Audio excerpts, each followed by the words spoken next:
હવામાન વિભાગે આપેલી 2 દિવસ માટે કમોસમી વરસાદની આગાહી કરતા ખેડૂતો મુશ્કેલીમાં મુકાયા છે, જેમાં સરહદી થરાદ તાલુકાના ખેડૂતોએ પોતાના ખેતરમાં રાયડા જીરુના પાકની કાપણી કરી નાખી છે અને આવા સમયે જો કમોસમી વરસાદ આવી પડે તો ખેડૂતોને આર્થિક નુકસાની આવી પડે તેમ છે।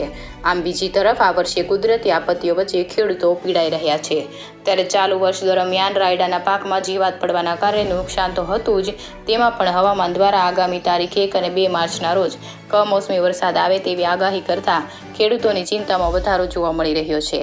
હાલના સમયમાં થરાદ તાલુકાના ખેડૂતો રાયડાના પાકને કાપણી અને ભેગો કરવા માટે ખેડૂતો કામે લાગ્યા છે।